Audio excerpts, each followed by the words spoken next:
What's up, everybody? How you doing? Sorry, I've been slacking. I've been MIA for a while, but today I'm here, I'm back, and I want to share a message with you. A message that when I first heard it, it really moved me. It really resonated deep inside me. I want to share that message onto you. I want to provide you something of value, which I feel if you really absorb it and if you really take it in, man, it's going to benefit you tremendously. So let's get it. Listen, bro, quit filling your life with empty pleasures. It's not going to fulfill you. That hole that you feel in the center of your soul is not going to be fulfilled by fleeting desires. The thing is, if you start listening to this world, it's going to end up screwing yourself. And I'm not trying to sound critical, maybe I am, but majority of the time, wherever people are headed towards, it's usually not the right thing. And the reason why I'm saying this is because as we grow up, either consciously or unconsciously, we are taught to worship objects. We're told to get the house, get the car, get the wife, get the kids, get the mortgage, and get all the other bells and whistles. And yet, we stand amongst all the things we ever desired, worked for, dreamed of, wished for, and we stand amongst all of them and still feel empty. It's one of the greatest con of men that we exchange our freedom, our peace of mind, and everything else for materialistic gain. Bob Proctor said a beautiful thing, and he said, we should be taught to use things and love people, but the world teaches us to love things and use people. I'm not trying to say you shouldn't have the things you want. There is no virtue in poverty. So have the things you desire, work for them, achieve them, and enjoy them. All I'm trying to say is this: objects, in them of themselves, can never give you that love, that contentment, that kindness, that satisfaction, that peace of mind you really desire. Let me explain it to you in this way. We're all like this cup right here, with a hole on the bottom, and my hair. But we're like this cup right here, with a gaping hole on the bottom. And we're all trying to fill ourselves up and not feel empty, not feel drained. And we're looking everywhere we can, imagine to feel worthy, to feel good, to feel not empty. But we're looking in all the wrong places. And sometimes the things we're trying to fill ourselves up with are detrimental. For example, some people resort to drugs. Some people resort to alcohol. Some people go from one unfulfilling relationship to another. Some people think, the answer is in clubbing all the time. Some people think, let me overindulge in food. Some people think it's, lust is the answer. Let me engage in physical contact with everybody. Some people, throw themselves into video games and social media and a variety of other things. And guess what happens? At the end of the day, they're left completely drained and completely unfulfilled. Do you see what's really happening here? We are trying to fill ourselves up with these temporary feel-goods, as Mr. Trent Shelton says. But nothing really lasts. Everything is so fleeting. They're kind of like fireworks. They go up in the air, all these bright colors. We say, ooh and ah, it's so amazing. But at the end of the day, it's all smoke and steam. Nothing really holds up to the mark. And the thing is, if you really want to feel that contentment, that satisfaction, that love, that kindness, that feeling good, we gotta plug in that hole. So the question remains, what is that plug?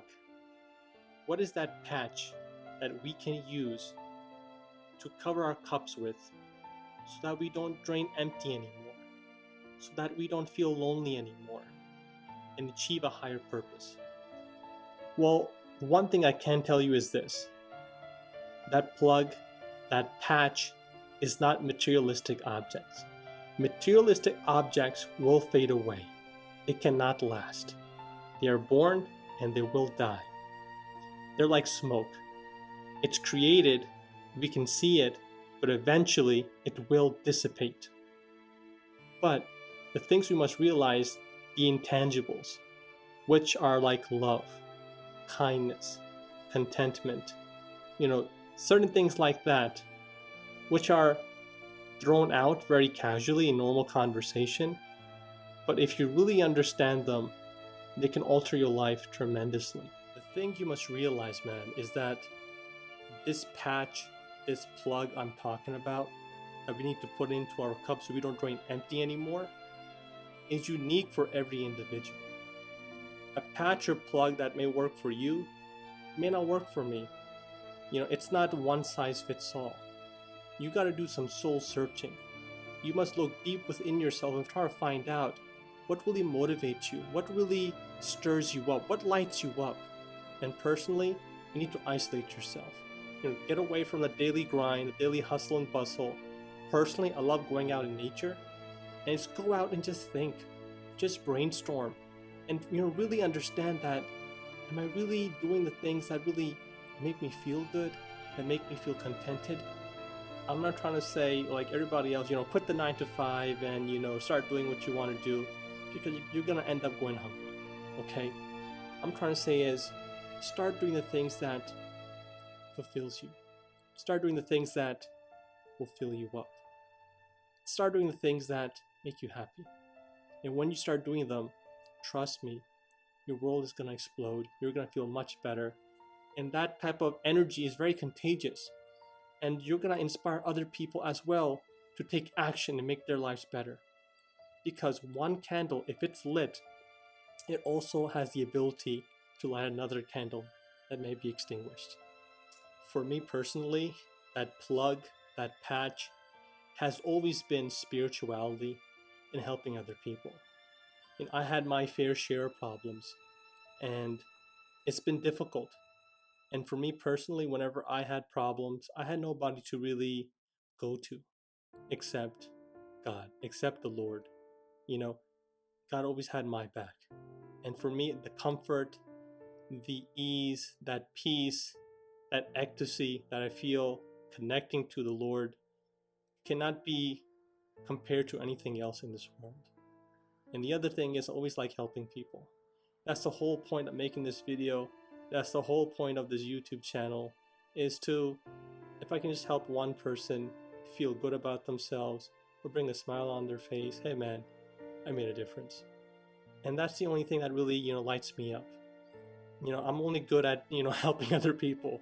That sounds weird or corny, I'm sorry, but that's what it is. But you gotta find what works for you, man. And if I can, I would highly encourage you to connect with your divinity. Connect with the Creator, connect to God. Because God always has your back. He's never late, He's always on time. He's listening to your prayers. He has not forsaken you. Have faith. It's easy to walk in faith when everything is taken care of. Your faith is always tested when you gotta go through darkness. And don't fret, don't worry. He's always with you. He is the ultimate divine Father, and we are the children. And the amazing thing about God is, or Allah, or Waheguru, or Ram, or Jehovah, or Yahweh, or whatever name you may evoke Him by, His love is unconditional. God doesn't care about your appearances. He doesn't care about your labels. He's the only thing He's interested is in what's in here, what's in your heart, and what you do every single day will make you a better person or not. And that's God's gift to you, the gift of choice. And you can do whatever you want with that. The other thing I would highly encourage you to do is help other people. We aren't here for ourselves. We are here for each other. What you give out, you will get in return. What you reap is what you sow, and that is written in every single major religious text in the world. If you give out kindness, you will get kindness in return. If you give out love, you get love in return. If you give out generosity, He will be generous to you in return. And that is a major law. So for me, spirituality and helping other people was the patch I used to plug in my cup. But it's not about me, it's about you. And the thing I would encourage you is to search for what really fulfills you, what really moves you, and pray for it. Because prayer is very, very powerful. Keep God in your heart, and I promise you, you will move mountains. And before I go, I just want to leave you with this. When life knocks you down, keep getting back up and never give up. Because great blessings are the result of great perseverance. Take care of yourself. God bless you. Until next time.